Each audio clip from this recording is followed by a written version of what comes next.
The final battle for Earth began not with the roar of weapons, but with silence. Supreme Warlord Krathmor's fleet emerged from hyperspace to find something impossible waiting for them. Earth was surrounded by ships from dozens of different species. Altarian vessels with silver hulls flew beside human destroyers. Kepler refugee ships, rebuilt with human technology, moved in formation with fighters from 6 other liberated worlds. What had started as humanity's defense fleet had become something much larger. "How many ships?" Krathmor asked his tactical officer. "Over 2,000, Supreme Warlord. Maybe 3,000. The formations are too complex to count accurately." Krathmor stared at the display in disbelief. His empire had ruled the galaxy for 3 centuries. How had it fallen so quickly to creatures he had never heard of 6 months ago? Admiral Song stood on the bridge of the Soul's Pride, watching the Vorthak fleet approach. Around her, officers from half a dozen species worked together at control stations. The bridge itself had become a symbol of the new alliance. "They're hailing us," reported Commander Jiwoo Lee. "Put him through," Admiral Song said. Krathmor's face appeared on the main screen. The Supreme Warlord looked older than his years, worn down by the collapse of everything he had built. "Human Admiral," he said, his voice heavy with exhaustion. "I am Krathmor, ruler of the Vorthak Empire." "Former ruler," Admiral Song corrected calmly. "Your empire is gone, Krathmor. Half your worlds have declared independence. The other half are in open rebellion. You're fighting for something that no longer exists." "Then what do you want from me?" Krathmor asked. "Surrender," Admiral Song said simply. "End this war before more people die. Your soldiers don't have to pay for your crimes." "And if I refuse?" Admiral Song gestured to the fleet surrounding Earth. "Then you'll fight the largest coalition in galactic history. Species you enslaved, worlds you conquered, and people you thought were too weak to matter. How do you think that will end?" Krathmor looked at his own fleet, then at the massive alliance arrayed against him. His ships were outnumbered 4-1, and his enemies had better technology. But more than that, they had something his empire had never possessed. They were fighting for freedom, not conquest.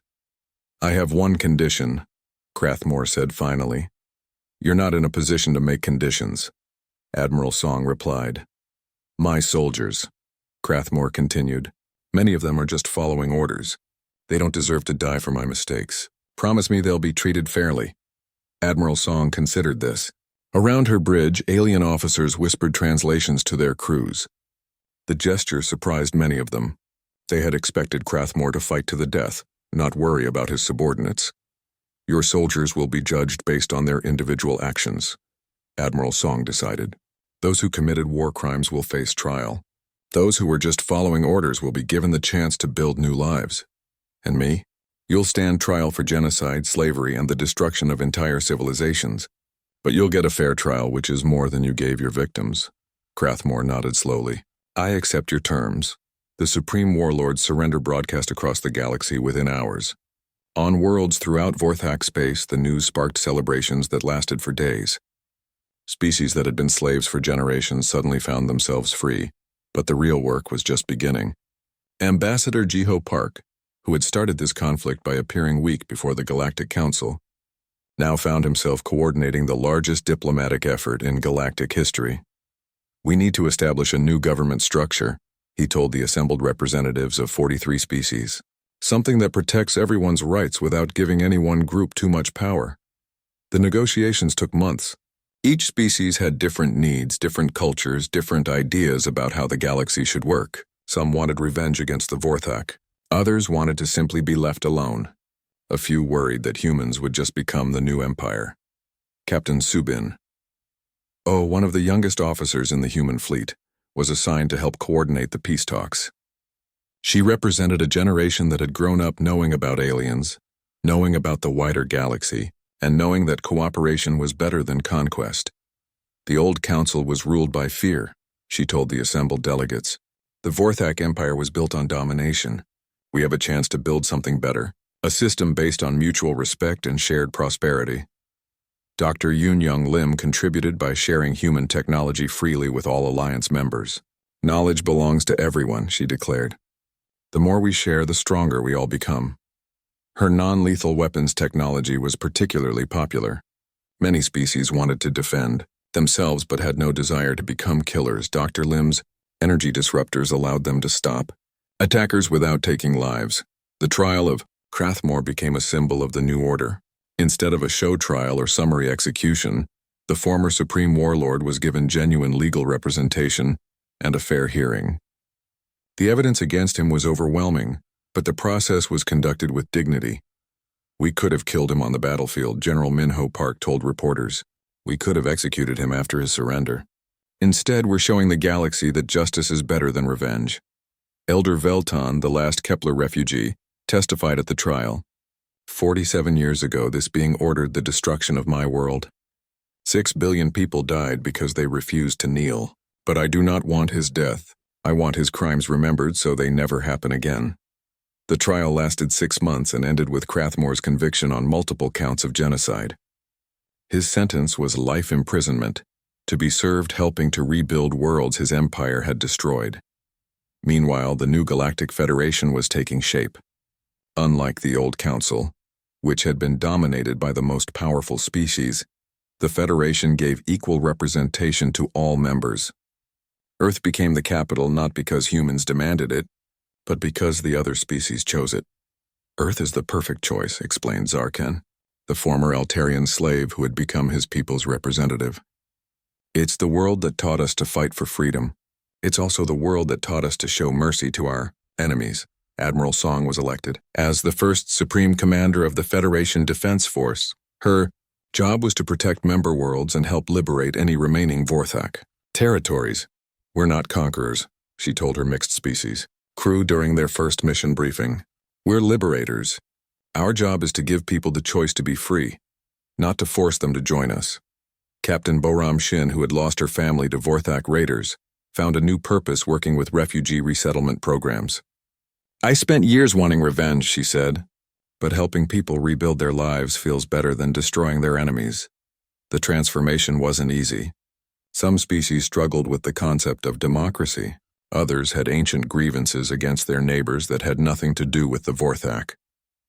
A few groups wanted to create their own small empires, but gradually the new system began to work. Trade flourished between worlds that had been enemies for centuries. Scientific discoveries were shared freely, leading to rapid technological advancement. Species that had been forced to fight each other under Vorthak rule began to explore peaceful cooperation. 5 years after the final battle, Jiho Park stood in the same great hall where the Vorthak had once laughed at humanity's weakness. But the hall had been rebuilt, redesigned to accommodate species of all shapes and sizes. The air no longer smelled of fear and domination. "Today marks the 5th anniversary of freedom," Jiho announced to the assembled delegates. 5 years since the galaxy chose cooperation over conquest, justice over revenge, hope over fear. In the audience, former Vorthak officers sat beside their former slaves. Some Vorthak had chosen to embrace the new order, working to make amends for their empire's crimes. Others remained bitter, but they were a minority among their own people. Captain Subin O, now Admiral O and one of the youngest flag officers in Federation history, commanded a fleet that patrolled the Outer Rim, helping new species join the galactic community. "We've gone from being laughed at to being leaders," she mused during a quiet moment on her bridge. "But the real victory isn't that we won the war. It's that we're building a peace worth having." The memorial service for the victims of Vorthak aggression was held on the anniversary of Earth's liberation.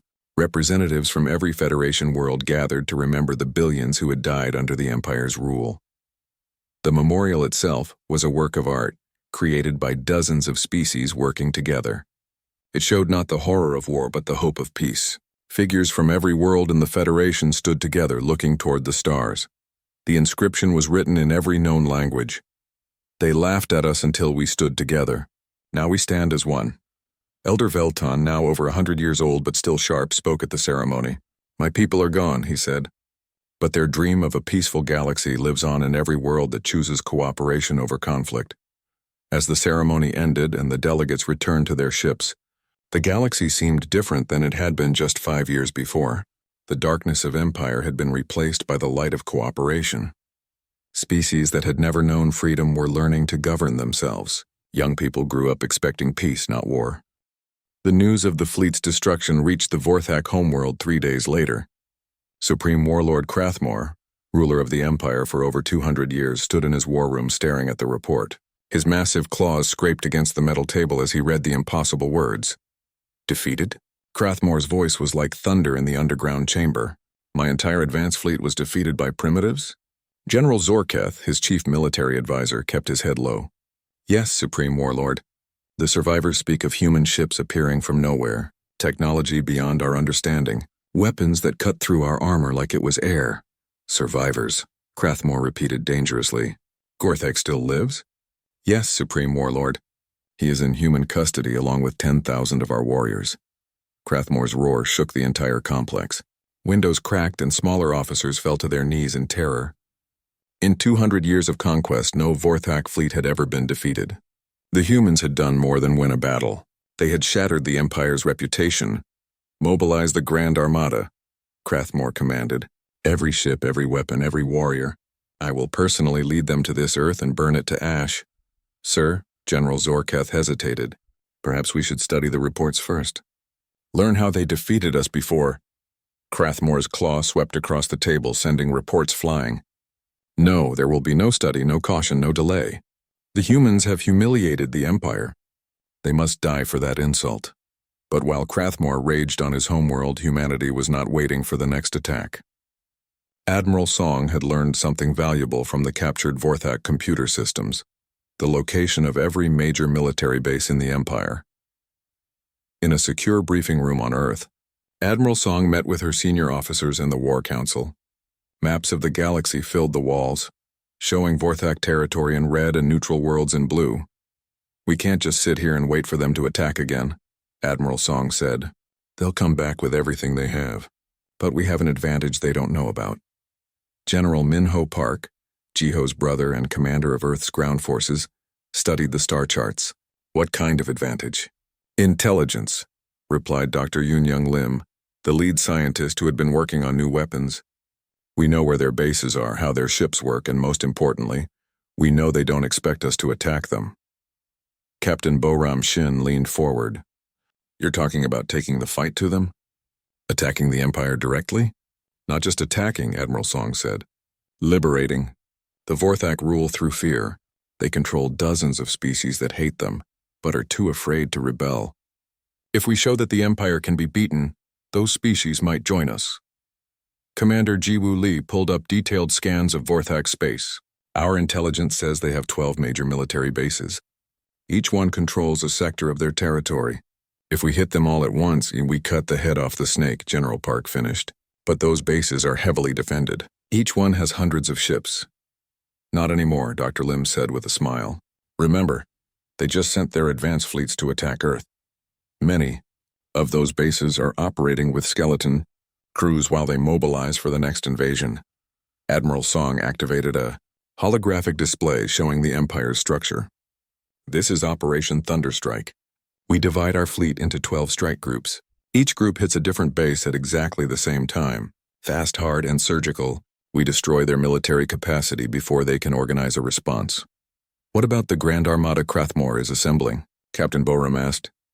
We deal with that when it comes, Admiral Song replied. But first we make sure it doesn't have any bases to return to. The plan was ambitious beyond anything humanity had ever attempted. 12 simultaneous attacks across the galaxy, coordinated to the second. Each strike force would travel through dimensional folds to avoid detection, then emerge directly on top of their targets. General Park was assigned to lead the ground assault teams. We're not just destroying bases, he told his officers. We're liberating slave worlds. Every species the Vorthak have conquered needs to see that freedom is possible. Dr. Lim had been working on a special weapon for the operation. It's based on Kepler energy technology, she explained to Admiral Song. Instead of destroying Vorthak ships, it disables them, shuts down their power systems without killing the crew. Why would we want to keep them alive? Captain Boram asked. Because some of them might be willing to change sides, Dr. Lim replied. The Vorthak Empire is built on conquest and fear, but individual Vorthak soldiers might be different. We give them a choice. Keep fighting for a dying empire or help us build something better. The attack began 2 weeks later. Across the galaxy, human ships dropped out of dimensional folds directly above Vorthak military bases. The aliens had no warning. No time to prepare, and no understanding of what was happening. At the base on Rigel 7, Captain Sung-Min Kwan led the assault. His ships appeared in perfect formation above the orbital platforms that protected the base. "All units, fire at will," he commanded. The battle was over in minutes. Human weapons tore through Vorthak defenses like they were made of paper.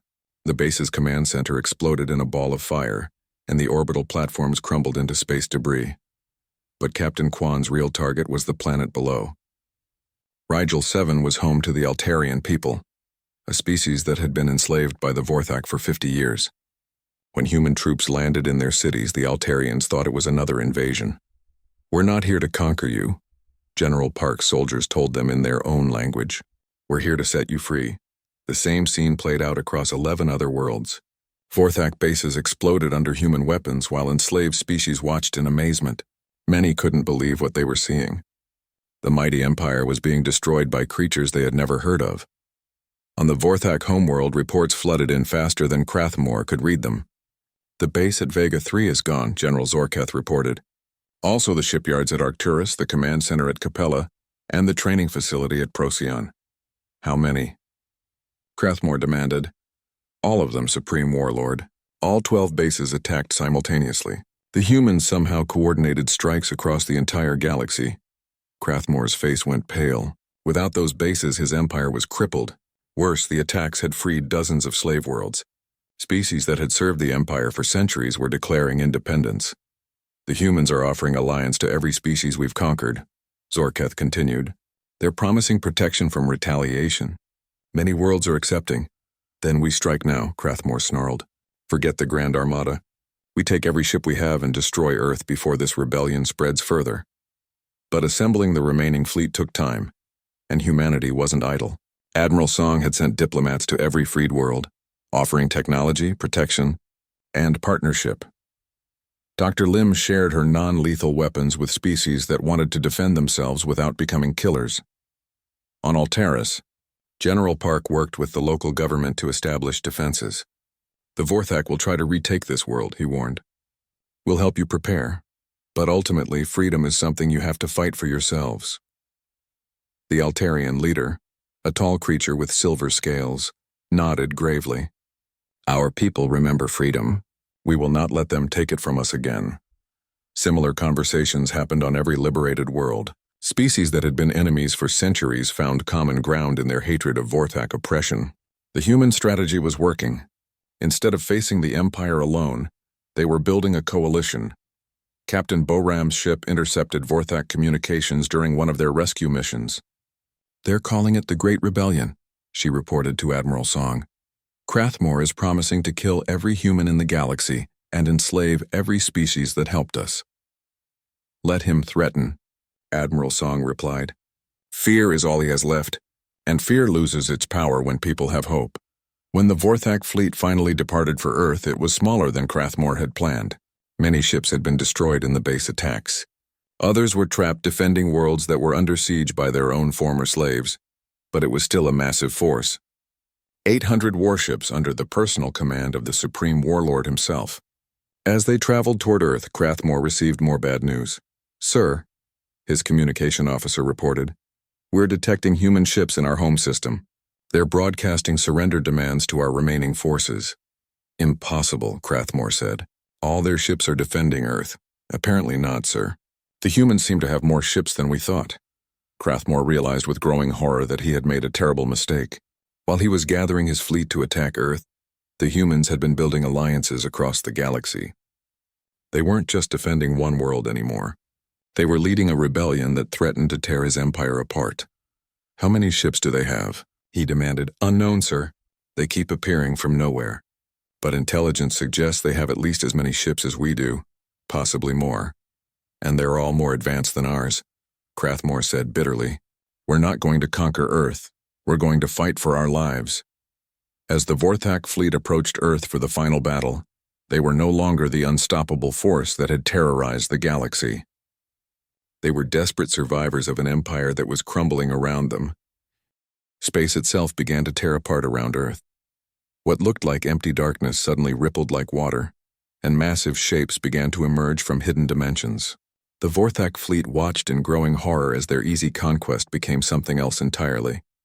Admiral Heejin Song stood on the bridge of her flagship, the Soul's Pride. For 30 years, she had trained for this moment. Around her, the most advanced ship ever built hummed with power as it folded back into normal space.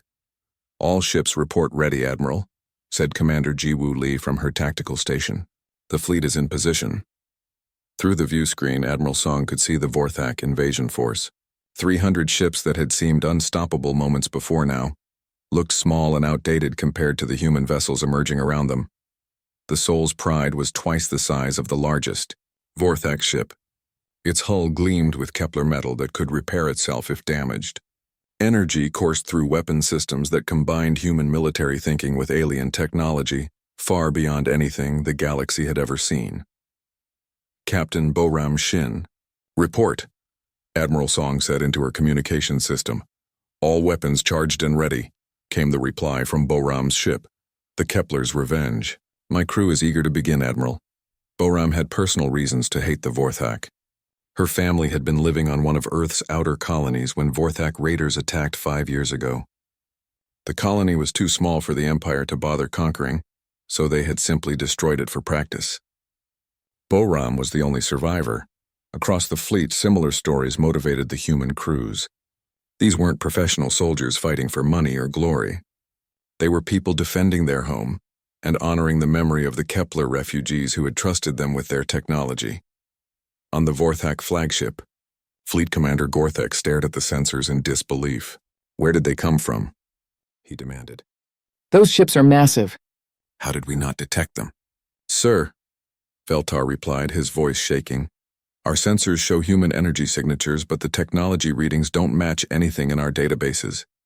These ships are using power systems we've never seen before." "Impossible," Gorthek snarled.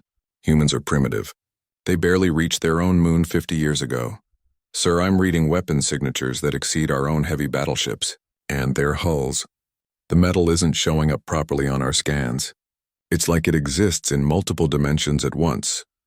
Before Gorthek could respond, every communication channel in his fleet crackled to life. Admiral Song's voice cut through the static with crystal clarity. "Vorthak fleet, this is Admiral Hyojin Song of the Human Defense Force. You came here expecting to find helpless prey. Instead, you found predators." The words were spoken in perfect Vorthak language, which shouldn't have been possible. Humans weren't supposed to know their tongue. "You have one chance to surrender," Admiral Song continued. "Power down your weapons and prepare to be escorted out of our system. Refuse, and we will show you why the galaxy should have taken us seriously." Gorthek's pride overrode his growing fear. "Human ship, you may have surprised us, but we still outnumber you 3-1. Surrender yourselves and we will make your deaths quick." 3-1. Admiral Song laughed, and the sound sent chills through the Vorthak crew. "Commander Lee, please show them what they're really facing." All around the solar system, space began to shimmer again. More human ships decloaked from their hiding places. Some emerged from behind asteroids, others dropped out of dimensional folds, and many simply appeared where moments before there had been empty space. In minutes, the count went from 200 human ships to over 1,000. Destroyers, cruisers, carriers, and massive battleships filled the void around Earth. The Vorthak fleet found itself completely surrounded. "Impossible," Gorthek whispered. "This is impossible." 3-1. Admiral Song's voice came again. "I'd say the odds are about right." The battle began without ceremony. Captain Boram Shin's ship was the first to fire, sending a concentrated beam of energy that punched through the Vorthak heavy cruiser Painbringer like it was made of paper. The alien ship broke apart in a series of explosions that lit up the darkness. "For Kepler Colony," Boram shouted over the fleet communication system. The cry was taken up by dozens of other ships as the human fleet opened fire. Weapons that combined human creativity with Kepler science tore through Vorthak armor like it didn't exist. Ships that had conquered hundreds of worlds died in seconds. But the humans weren't just using superior firepower. They were using tactics the Vorthak had never seen before. Human ships appeared and disappeared at will, striking from impossible angles before vanishing back into dimensional folds. Commander Jiwoo Lee coordinated the attack from her position on the flagship. "Group 7, hit their command ship from below." "Group 12, take out their carriers before they can launch fighters." "Group 20, protect our flanks." The Vorthak tried to fight back, but their weapons couldn't lock onto targets that existed in multiple dimensions. Their plasma beams passed harmlessly through space where human ships had been moments before. Their shields are adapting to our weapons, Veltar reported desperately. Every shot we fire, they learn from it. Their defenses get stronger. Gorthek watched his fleet die around him. Ships that had terrorized the galaxy for centuries were being destroyed by an enemy they had thought was primitives. How is this possible? He demanded. His answer came from an unexpected source. On his communication screen appeared the face of Elder Velton, the last surviving Kepler refugee. "Hello, Gorthek," the alien said in Vorthak language. "Do you remember the world you burned 47 years ago? Do you remember the people you murdered because they wouldn't kneel?" Gorthek's eyes widened. "You're dead. We killed all of you." "You killed our world," Velton replied calmly. "But some of us escaped. And we found friends who were willing to listen to our warnings. Friends who were willing to prepare. The humans helped you?" Gorthek couldn't believe it. "The humans gave us sanctuary. In return, we shared our knowledge. Your weapons, your tactics, your weaknesses. Every ship design in your fleet is in our databases. We know exactly how to kill you." The battle was turning into a massacre. Vorthak ships tried to retreat, but human vessels appeared in their path. They tried to regroup, but dimensional strikes hit them from directions that shouldn't exist. Admiral Song watched the destruction with mixed feelings. This was justice for the Kepler refugees and protection for Earth. But she took no joy in killing. "Even killing enemies, sir," Commander Lee reported. "The Vorthak are trying to send a distress signal to their empire." "Let them," Admiral Song decided. "We want the Empire to know what happened here. We want them to know that Earth is not helpless prey." Captain Boram's ship crippled 3 more Vorthak cruisers with precise shots to their power cores. Her crew cheered with each victory, but Boram herself remained focused. "Target their flagship," she ordered. "It's time to end this." The Kepler's Revenge appeared directly above Gorthek's ship, its massive weapons trained on the Vorthak bridge. Boram's face appeared on his communication screen. "This is for everyone you've murdered," she said simply. "Wait." Gorthek raised his hands. "I surrender." "The fleet surrenders." Boram hesitated, her finger on the firing button. Part of her wanted to destroy the ship and everyone in it. But Admiral Song's voice came over the fleet channel. "All ships hold fire, except their surrender." "Why?" Boram demanded. "They wouldn't show us mercy." "Because we're better than they are," Admiral Song replied. "That's the whole point." The battle was over in less than 2 hours. Of the 300 Vorthak ships that had come to conquer Earth, only 50 survived. The rest were either destroyed or crippled beyond repair. The human fleet had lost no ships and suffered minimal damage. As Vorthak survivors were taken prisoner, Admiral Song opened a channel to the entire fleet. "This is just the beginning," she announced. "Word of this battle will spread across the galaxy. The Vorthak Empire will send more ships, bigger fleets, but we've proven something important today." She paused, looking out at the Earth they had just saved. "We've proven that humanity doesn't kneel, and we've proven that bullies can be stopped if good people are willing to stand together and fight." On the bridge of the Soul's Pride, Elder Velton watched the Vorthak prisoners being processed. After 47 years of running and hiding, his people finally had justice. "What happens now?" he asked Admiral Song. "Now we get ready for the real war," she replied. "This was just their advance fleet. The Empire itself is still out there, and they're not going to ignore what happened here." "Are you afraid?" Admiral Song smiled. "Terrified. But we've got something they don't." "What's that?" "We've got each other. Humans, Kepler, and anyone else who's tired of being pushed around. And together we're stronger than any empire." 50 years earlier, the first alien ship had arrived at Earth. But it wasn't the Vorthak Empire that made first contact. It was a small, damaged vessel carrying the last survivors of a world called Kepler 442b. Insu Kang was just a young engineer then, working late in Seoul's Aerospace Center when the emergency call came in. "Unknown object entering Earth orbit," the voice on the radio said. "It's not responding to our signals, but it's not attacking either." The ship that landed in the Korean mountains was unlike anything humans had ever seen. It was made of materials that seemed to flow like liquid metal, but felt harder than diamond. Strange symbols glowed along its hull, pulsing like a heartbeat. When the airlock opened, the creatures that emerged looked almost human. They had 2 arms, 2 legs, and faces that could show emotion. But their skin was pale blue, and their eyes were larger than human eyes.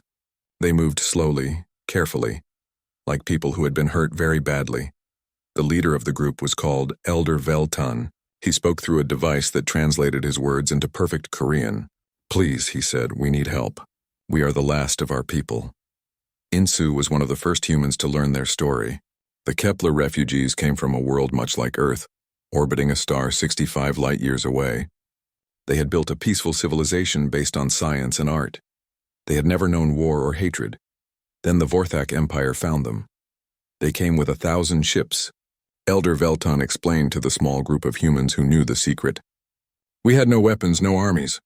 We thought we could reason with them. We were wrong. The Vorthak had given the Kepler people the same choice they gave everyone: serve or die.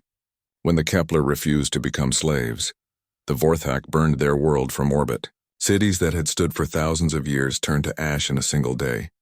Only our ship escaped," Veltan continued. 47 survivors from a world of 6 billion people. We have been running for 30 years looking for somewhere safe to hide.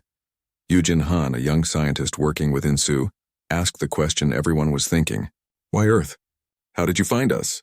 "Your radio signals," Veltan replied. "We heard your music, your voices, your dreams broadcast into space.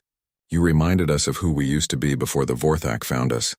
The decision to help the Kepler refugees was made quickly. Earth's governments agreed to give them sanctuary in exchange for their knowledge. It seemed like a fair trade. The refugees got a new home, and humanity got access to technology centuries ahead of their own.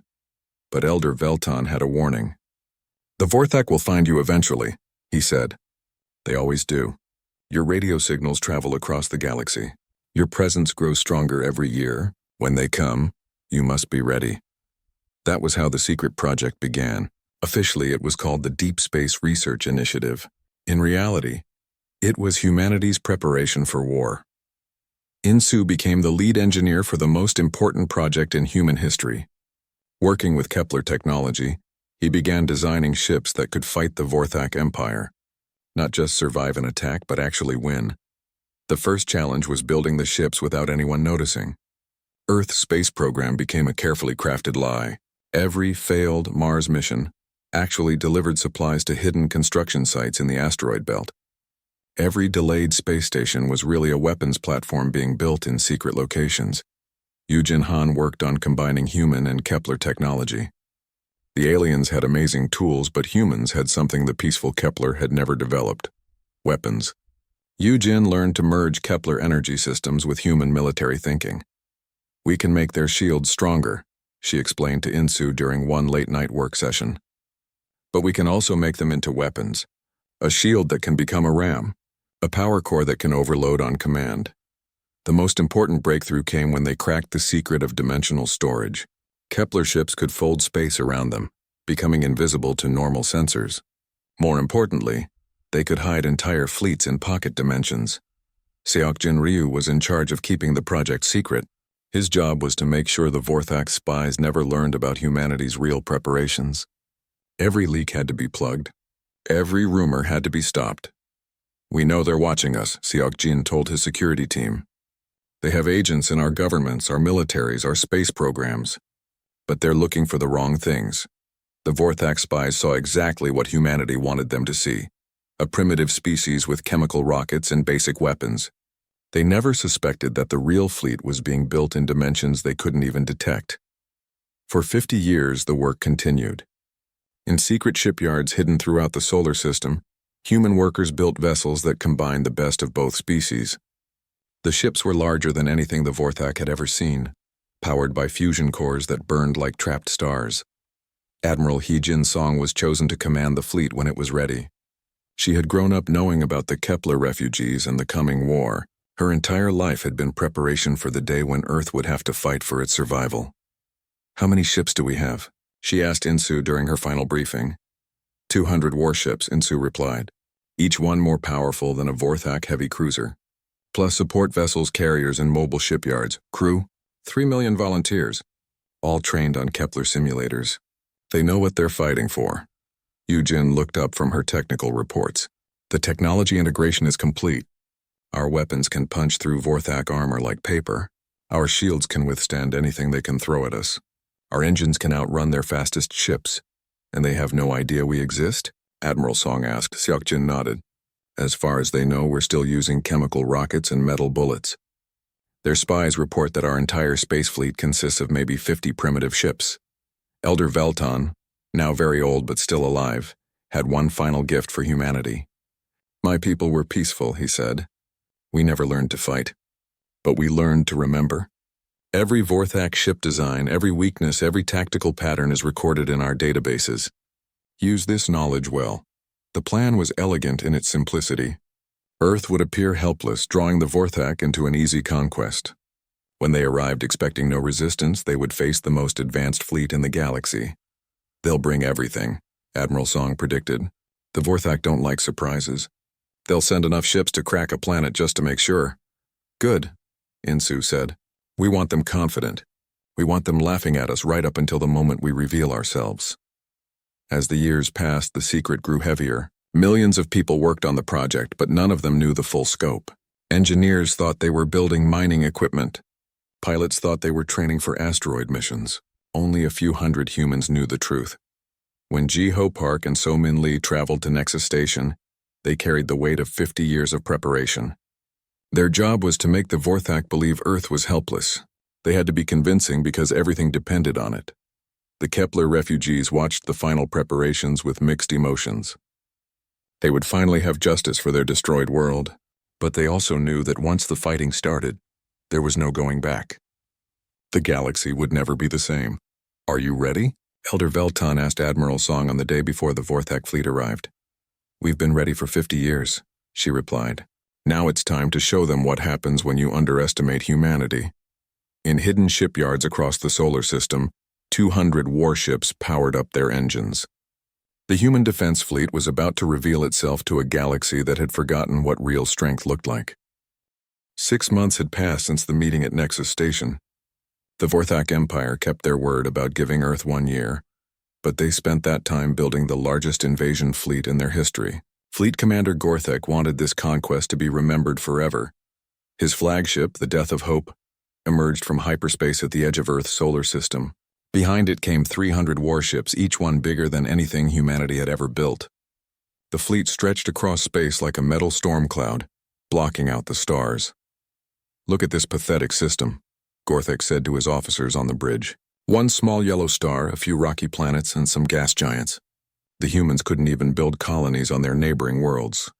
His tactical officer, a young Vorthak named Veltar, studied the sensor readings. Sir, I'm detecting some orbital platforms around their planet. Maybe 20 or 30 structures. They appear to be weapons platforms, Gorthek laughed. Weapons platforms? Show me. The main screen displayed Earth and its surroundings. Small metal structures orbited the blue planet like tiny dots. Each one was roughly the size of a large building. These are their mighty defenses? Gorthek shook his head. Our smallest fighters could destroy those platforms in minutes. What about their fleet? Scanning now, sir, Veltar replied. I count 47 ships in Earth orbit. They appear to be using chemical propulsion and basic metal hulls. No energy shields detected, no plasma weapons. They still use projectile weapons and chemical explosives. The bridge erupted in laughter. Even the lowest-ranking Vorthak soldier carried energy weapons more advanced than anything these humans possessed. Open communications to their planet, Gorthek ordered. Let's make this official. The communication officer worked his controls. Channel open, sir. Gorthek stood and straightened his ceremonial armor. People of Earth, this is Fleet Commander Gorthek of the Vorthak Empire. Your year of grace has ended early. We offer you one final chance to surrender. Kneel before the Empire, and your deaths will be quick. On Earth, the message played across every television, radio, and computer screen. In a secure bunker beneath Seoul, Dong-hyun Kim watched the broadcast with a calm expression. Around him, dozens of technicians worked at computer stations, coordinating what looked like a massive evacuation effort. Sir, said one of his assistants, the Vorthak are demanding an answer. Give them one, Dong-hyun replied. Patch me through to their flagship. Across the galaxy, species that had fought the Vorthak Empire knew what came next. The humans would beg. They would offer tribute. They would promise to be good slaves. It was always the same. Dong-hyun's face appeared on Gorthek's main screen. The human looked tired but determined. Commander Gorthek, this is Donghyun Kim, Earth Defense Coordinator. We have received your message. Good, Gorthek said. Then you understand the situation. Surrender now and we will allow some of your people to live as servants. We understand perfectly, Donghyun replied. Our answer is no. Gorthek blinked in surprise. No, did you not see my fleet? Did you not count our ships? We saw them. Very impressive. Our answer remains no. Then you choose death for your entire species. Gorthek's voice grew angry. So be it, your weapons are toys. Your ships are scrap metal. We will crush you like insects. Perhaps, Donghyun said calmly, but insects can sometimes surprise you. The transmission ended. Gorthek stared at the blank screen for a moment, then turned to his officers. These humans are either very brave or very stupid. Probably stupid, sir, Veltar suggested. Meanwhile, on Earth, Nari Cho sat in a different bunker, monitoring Vorthak communications. Her computers translated their alien language in real time, giving her access to their tactical discussions. They're moving into attack formation, she reported to Donghyun through their secure channel. 3 main groups. They plan to destroy our orbital platforms first, then bombard our major cities. How long until they reach weapons range? Donghyun asked. 2 hours at their current speed. Perfect. Continue the evacuation protocols. Make sure every transport looks properly panicked. Above Earth's surface, the evacuation was in full swing. Hundreds of civilian ships lifted off from spaceports around the world. They flew in chaotic patterns as if the pilots were too frightened to think clearly. Many ships seemed to malfunction, spinning out of control or flying in wrong directions. Look at them run, Gorthek said, watching the exodus from his bridge, like frightened animals. What the Vorthak couldn't see was that each evacuation ship was heading to specific coordinates in deep space. The ships that seemed to malfunction were actually following precise flight paths, hidden among the chaos of genuine panic.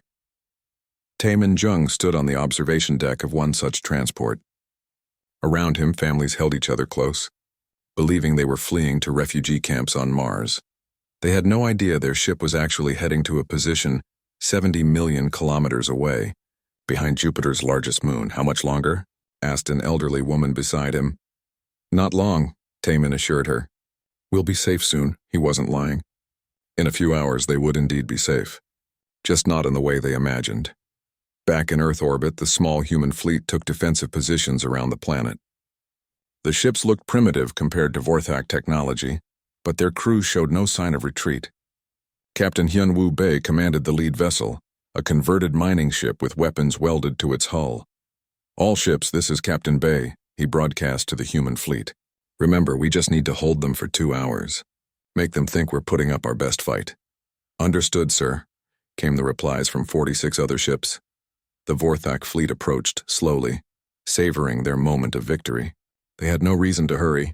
The humans had nowhere to run, and their weapons posed no real threat. Sir, Veltar reported, we're picking up some strange energy readings from the outer system, probably just solar activity. Gorthek wasn't paying attention. He was too busy choosing which human city to destroy first. Begin the attack. Destroy their orbital platforms, then their ships. Leave the planet intact. We want it habitable for our colonists. Yes, sir. Weapons charging. As the first Vorthak plasma beams lanced across space toward Earth's defenses, Nari Cho noted the time in her log. Attack begins at 14:30 Earth Standard Time, she recorded. Enemy taking the bait perfectly. The Vorthak ships spread across Earth's sky like a plague of metal locusts. Their weapons lit up the darkness with deadly colors. The small human defense platforms exploded one by one, just as everyone expected. But in the deep space monitoring stations hidden throughout the solar system, other humans watched different sensors. They were tracking energy signatures that the Vorthak couldn't detect, signatures that were growing stronger by the minute. Sir, Nari called to Donghyun, we're reading massive power buildups in grid sections 7 through 43. The signatures are exactly where they should be. Donghyun smiled for the first time in months. Send the signal. All units prepare for Phase 2. Across the solar system, hidden transmitters sent coded messages to empty space. The messages were simple. The time has come. In his flagship, Gorthek watched human orbital platforms explode with satisfaction. Too easy, he said. At this rate, we'll be done in an hour. He was right about the timing. In 1 hour, the battle would be over, but it wouldn't end the way he thought. As the last human defense platform died in a ball of fire, space itself began to shimmer around Earth. The shimmer spread outward like ripples on a pond, reaching toward the asteroid belt and beyond. "Sir," Veltar said nervously, "those energy readings are getting much stronger. I think—" His words were cut off as reality tore open around them. The emptiness of space suddenly wasn't empty anymore. The Great Hall of Nexus Station buzzed with alien voices. Hundreds of creatures from across the galaxy sat in their seats, waiting for the meeting to start. Some had scales, others had fur, and many looked nothing like anything found on Earth. The air smelled strange, full of different alien scents that mixed together. Ji-Ho Park straightened his Earth uniform and looked around the massive room. The ceiling stretched so high that clouds formed near the top. Giant screens showed star maps and alien writing that moved like living things. He had never seen anything so grand in his life. "Remember what we practiced," whispered So-Min Lee, standing beside him. She wore the same blue Earth uniform, but her hand rested near her weapon. Old habits from her time in the Korean Space Force never left her. The Council Prime, an ancient creature called Zephlon, raised all 6 of his arms. The room fell silent. His voice echoed from speakers built into every seat. "Today we hear from the world called Earth," Zephlon said. His words came out slow and careful. "They seek protection and membership in our Galactic Council." Ji-Ho stepped forward to the speaking platform. The lights above made everything bright and warm. He could feel thousands of eyes watching him. Some were kind, others seemed bored, and a few looked hungry. "Honored members of the Council," Ji-Ho began. "My name is Ji-Ho Park. I speak for the people of Earth. We are a young species, but we are peaceful. We wish to join your great alliance and learn from your wisdom." A sound like thunder came from the Vorthak section. Admiral Kethavar stood up, his massive body covered in dark armor. His face looked like a cross between a lizard and a shark. When he smiled, rows of sharp teeth showed. "This is a waste of time," Kethavar said, his voice booming across the hall. "Look at this tiny creature. His people still use chemical rockets to reach their own moon. They fight wars with metal bullets and fire." Laughter erupted from the Vorthak delegation. Other species joined in, some politely, others with obvious mockery. Ji-Ho felt his face grow hot, but he kept his expression calm. "We may be young," Ji-Ho continued, "but we are determined to grow. We have much to offer the galaxy. Our people are creative, brave, and willing to work hard." "Creative?" Kethavar laughed harder. "Brave? Your entire military could not defeat one of our scout ships. We have watched your world for months. You have a few metal platforms floating around your planet and maybe 50 ships that barely work." So-Min's hand tightened on her weapon, but Ji-Ho gave her a small shake of his head. "Not yet. Admiral Kethavar speaks truly about our current capabilities," Ji-Ho said carefully. "We are modest in our defenses, but we believe in peace and cooperation." "Peace?" Another Vorthak officer stood up. "There is no peace in this galaxy, only strength and weakness. The strong take what they need. The weak serve or die." More laughter came from around the hall. Ji-Ho noticed that some species looked uncomfortable, but they stayed quiet. The Vorthak Empire was too powerful to challenge openly. Council Prime Zephlon raised his arms again.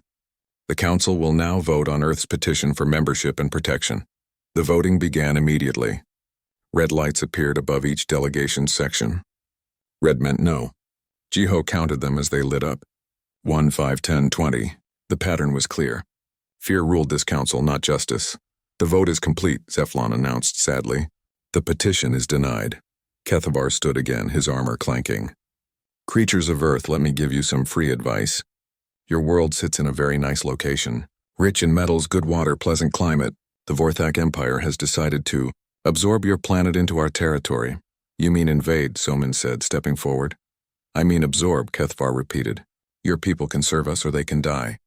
We are not cruel. We will give you 1 full cycle of your sun to prepare. Teach your people to kneel properly. It will make the transition easier." The hall erupted in whispers and nervous sounds. Even some Vorthak officers looked surprised. Usually they took months to plan invasions. 1 year? Ji-Ho asked. 1 year, Kethavar confirmed. "Though honestly, we could take your world in a day. Consider it a gift. We are feeling generous." Ji-Ho bowed formally to the council. "Thank you for hearing our petition. We understand your decision and will prepare accordingly." The formal words surprised everyone. Most species begged or threatened when faced with Vorthak invasion. Some offered tribute or slaves. None ever thanked the council. As Jiho and So-Min walked toward the exit, alien delegates whispered to each other. The humans seemed too calm, too accepting. It was strange. Stupid apes, muttered a Vorthak junior officer. They don't even understand what's about to happen to them. Kethvar watched the humans leave. Something felt wrong, but he couldn't identify what. The male human had shown no fear. The female had barely controlled anger, which made sense. But the male, he acted like a person who already knew how the story would end. "Admiral," said his aide, "should we move up the invasion timeline? Strike while they're unprepared?" "No," Kethvar decided. "Let them have their year. It will make the conquest sweeter when they realize how hopeless their situation is." Outside the Great Hall, Jiho and So-Min walked through the station's corridors in silence. Other aliens moved out of their way, offering sympathetic looks or avoiding eye contact entirely. When they reached their small ship, So-Min finally spoke. "That went perfectly." "Too perfectly," Jiho replied, checking to make sure no one was listening. "Kethvar is suspicious. Did you see how he watched us leave?" "I saw, but it doesn't matter now. Phase 1 is complete." So-Min started the ship's engines. "They took the bait exactly like we hoped." "1 year," Jiho said, settling into his seat. "Think it's enough time?" "It has to be," So-Min replied, setting course for Earth. "Admiral Song has been preparing for this moment for 30 years. Insu's team has been working around the clock. The fleet is almost ready." As their ship left Nexus Station, Jiho looked back at the massive structure. "I almost feel sorry for them." "Sorry for who?" "The Vorthak. They have no idea what's coming." So-Min smiled for the first time since entering the council chamber. "They laughed at us today. Let's see if they're still laughing in 1 year." Their ship jumped to hyperspace, heading home to a world that was far from helpless. Behind them, the Vorthak Empire began planning what they believed would be the easiest conquest in their history. They were very, very wrong.